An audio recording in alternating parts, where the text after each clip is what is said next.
Pregnancy तो कितनी beautiful journey है और हमारा बेबी आएगा कैसे, नॉर्मल लेबर, सिजेरियन सेक्शन, ये भी बहुत ही इम्पोर्टेंट जर्नी का पार्ट है। और आप सबके माइंड में सबसे इम्पोर्टेंट यही क्वेश्चन होता है, कौन सा बेटर है, मैं कौन सा चूज करूं, should I have a normal delivery baby, should I have a caesarean section baby. Ma'am क्या ठीक है, मैम मुझे तो नॉर्मल डिलीवरी ही करनी है, मैं तो सब कुछ उसी के लिए करूंगी। सेकेंड टाइम दूसरी पेशेंट आएगी, वो मेरे पास मदर कहेगी मैम मुझे तो बहुत डर लगता है नॉर्मल डिलीवरी से, मैं तो सिजेरियन सेक्शन ही करूंगी। है हमारे हाथ में, क्या हमें चूज करना चाहिए कि हमें क्या करना है। एक चीज मैं सबको बोलती हूँ, आप सबको भी सुनाती हूँ, बेबी आपका आपको चूज करता है, आप बेबी को चूज नहीं करते। तो जब वो इतना बड़ा डिसीजन खुद लेता है कि वो आपको चूज करता है कि आप मेरे पेरेंट हो, तो मुझे भी चूज करेगा कि मैं उसकी डॉक्टर हूँ, तो वो अपना रास्ता भी आने का खुद ही चूज करेगा। नॉर्मल वेजाइनल डिलीवरी वेजाइना के थ्रू होती है, सिजेरियन सेक्शन डिलीवरी हमारे एब्डोमेन के थ्रू होती है। दोनों ही चॉइसेस उसकी हैं, हम सब तो सपोर्टिंग एक्टर हैं उस पूरे पार्ट में। तो ये हमें बहुत इम्पोर्टेंट समझना है। हाँ, रीजंस हैं, हम सब बात करते हैं कि सिजेरियन सेक्शंस अभी बहुत बढ़ गए हैं, उनका इंसिडेंस बहुत बढ़ गया है। WHO के थ्रू हमने जब देखा सारा, तो 2019 में वो 17 to 18% था एंड 2021 में वो 21 to 25% हो गया। बट प्राइवेट सेटिंग्स में हम देखते हैं कि it is nearly crossing 50% also. कई सारे रीजंस हैं उसके। कौन से रीजंस हैं सिजेरियन सेक्शन बढ़ने के? कुछ तो बिल्कुल स्ट्रेट फैक्ट्स है। Why I tell you this, ताकि अगर आप उस फेज में हैं, आपको थोड़ा आइडिया हो जाता है, specially in the last 3 months. कभी बेबी की पोजीशन होती है जो हेड डाउन नहीं होती।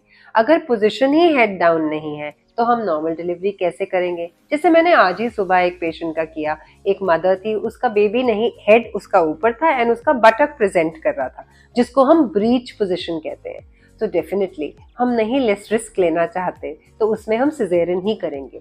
कभी कभी यूट्रस के माउथ के ऊपर प्लेसेंटा कवर कर देता है, तो कैसे आएगा बेबी नीचे? तो वो प्लेसेंटल रीजन बन जाता है, जिसको हम low lying placenta, placenta previa, इस पे भी मैंने पूरी डिटेल में वीडियो बना के रखी है, वो भी आप सुन सकते हैं। तो उसमें भी हम सिजेरियन करेंगे। कभी हमारा बेबी बहुत छोटा होता है कि उसके हार्ट में ब्लड फ्लोज जो होते हैं वो पूरे अच्छे से नहीं होते, सो हमारा बेबी कैसे वो लेबर का स्ट्रेस लेगा, जिसको हम प्लेसेंटल इनसफिशिएंसी या स्मॉल बेबी कहते हैं। ऑफ कोर्स सारे स्मॉल बेबीज के सिजेरियन सेक्शंस नहीं होते, जिनके ब्लड फ्लोज ठीक आते हैं उनको हम ट्राई करते हैं नॉर्मल लाने में, बट यस, थोड़ा हायर इंसिडेंस हो जाता है। ऐसे ही बहुत सारी और मेडिकल कंडीशंस हैं। जैसे पहले हम देखते थे तो डायबिटीज बहुत कम होती थी, अब तो इतनी डायबिटीज है। India is the diabetic capital of the world. तो वो सिर्फ बाकियों के लिए नहीं है, प्रेग्नेंट मदर्स के लिए भी है, क्योंकि हमारा लाइफस्टाइल, हमारा ईटिंग हैबिट, हमारा बॉडी का वेट, BMI सब कुछ बहुत हाई है, तो वो सारी चीजें कंट्रीब्यूट करती हैं। हमारा BP, ऑलमोस्ट मैं देखती हूँ कि मैं on an average about 25% of patients जो मेरे हैं, जो मदर्स आती हैं, उनको या हाई BP है या उनको डायबिटीज है। तो ये सब चीजें हमारे बॉडी के टिश्यूज में भी चेंजेस लाती हैं, हमारे बेबी के वेट में भी चेंजेस लाती हैं, हमारी और सारी सपोर्टिव जो चीजें होती है उनको थोड़ा चैलेंज करती है। तो natural labour, normal vaginal delivery में कभी कभी चैलेंजेस आ जाते हैं। तो ये थोड़े कुछ रीजंस हैं, और भी कुछ रीजंस हैं। ऐसा नहीं है कि मैं सिजेरियन सेक्शन प्रमोट कर रही हूँ, ऐसा नहीं है कि मैं नॉर्मल डिलीवरी को राइट नहीं कह रही हूँ।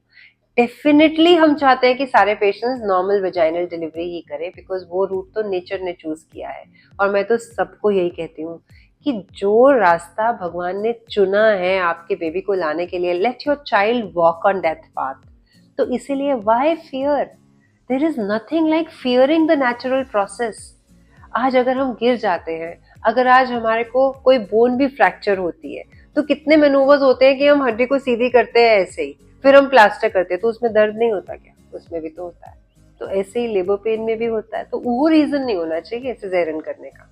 रीजंस बड़े क्लियर होने चाहिए और वो हमें पता होने चाहिए, क्योंकि कई बार हम माइंड पे इतना प्रेशर ले लेते हैं कि ओ गॉड, मेरा तो नॉर्मल ही नहीं हो पाया, मैं तो 9 मंथ्स प्रिपेयर करती थी, मेरा सिजेरियन हो गया। और दूसरी तरफ कई बार अगर मदर बहुत फियरफुल होती है, वो कहती है मुझे तो कराना ही नहीं है नॉर्मल डिलीवरी, मैं उनको बोलती भी हूँ कि एकदम सही है, बेबी की पोजीशन अच्छी है, आराम से आएगा, जब आपको पेन्स आएंगे हम आपको पेनलेस लेबर भी दे देंगे, हम आपको एनाल्जेसिया भी दे देंगे, बट वो इतने क्लियर होते कि मुझे नहीं कराना। तो ये सिचुएशंस रोज आप भी सुनेंगे, मैं भी सुनती हूँ, बट आपको नॉलेज क्लियर होनी चाहिए कि क्या हमें चूज करना है कि हमें नॉर्मल कराना है या सिजेरियन। नहीं, चूज हमने नहीं करना, चूज हमारा बेबी करेगा। हम तो नेचर के साथ खड़े रहेंगे, and every doctor is just willing to make all of you understand this, and so am I, कि नॉर्मल डिलीवरी जो है वो बेस्ट है, सेफेस्ट है। हाँ, हर प्रोसीजर के चैलेंजेस हैं। तो अभी हम थोड़ी सी बात करते हैं कि नॉर्मल डिलीवरी के चैलेंजेस क्या हैं। हमें पता होने चाहिए ना, अगर हम चूज की बात कर रहे हैं तो वो तो मैंने आपको मना कर दिया, बट नॉलेज तो आपको दोनों चीज की होनी चाहिए।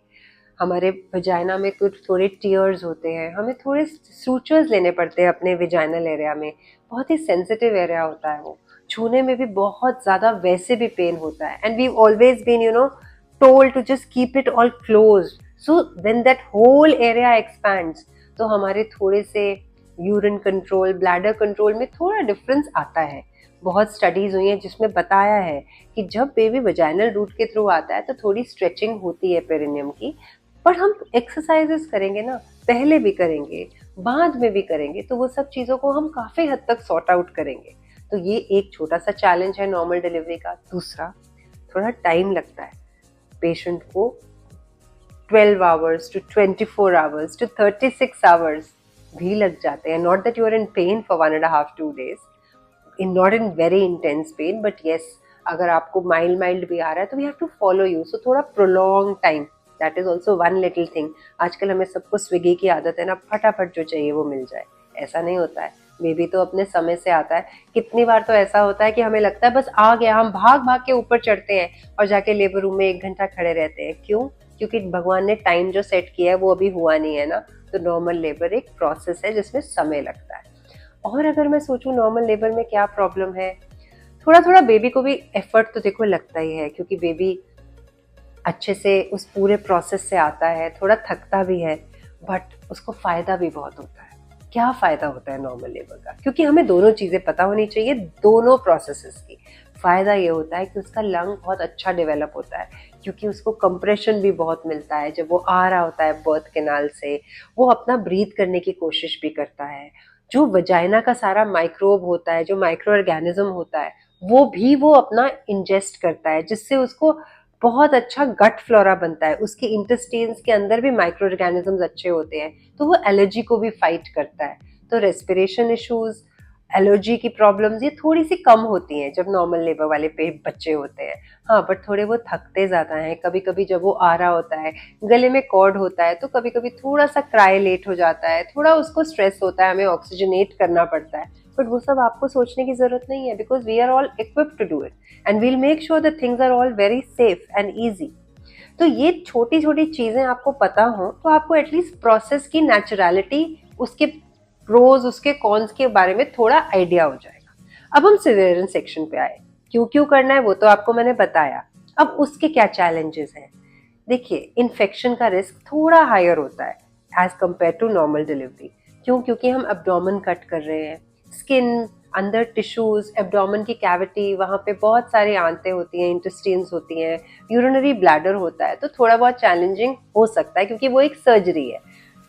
ऑल दो बिल्कुल सेफ है। अब कितना हम करते हैं और कितने रेयरली कोई ना कोई हमें प्रॉब्लम्स आती हैं पेशेंट में, तो इसलिए अगर हम समझाने के तरफ से करें तो थोड़ा इन्फेक्शन का रिस्क ज्यादा है, बट अगर हम प्रैक्टिकलिटी से देखें इट्स वेरी वेरी सेफ।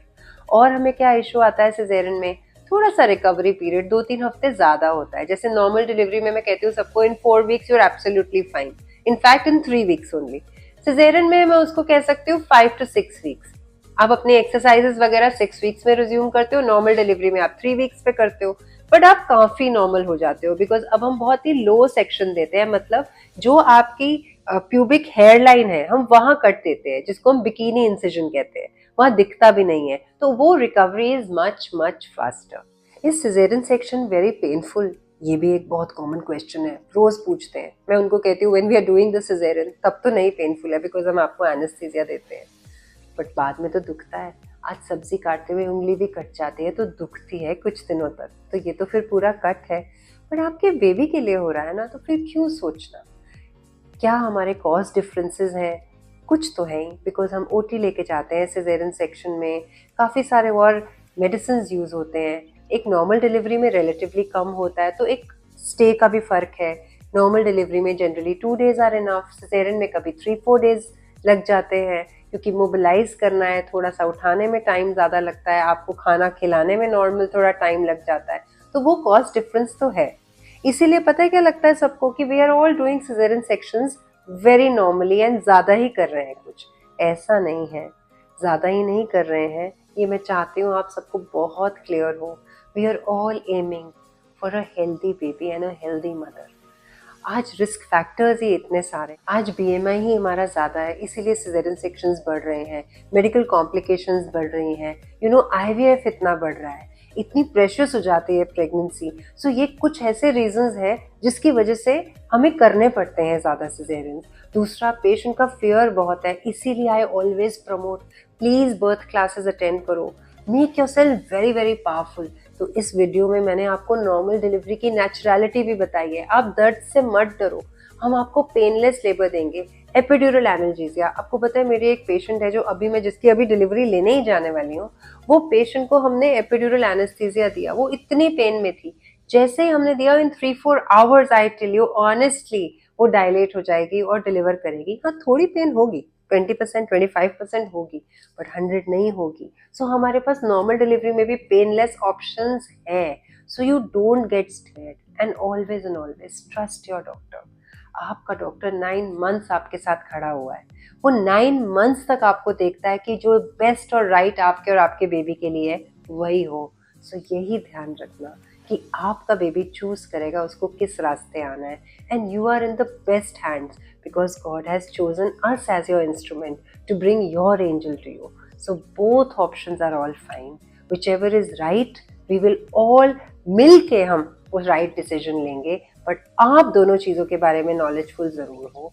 थोड़े थोड़े differences रिकवरी में, कॉस्ट में, टेक्निक में सब है, बट दोनों सही हैं। कोई कंपटीशन थोड़ी है कि नॉर्मल डिलीवरी नहीं कर पाए सिजेरियन कर दिया, सिजेरियन हो गया तो हार गए, नॉर्मल डिलीवरी हो गई तो जीत गए, ऐसी फीलिंग भी नहीं आनी।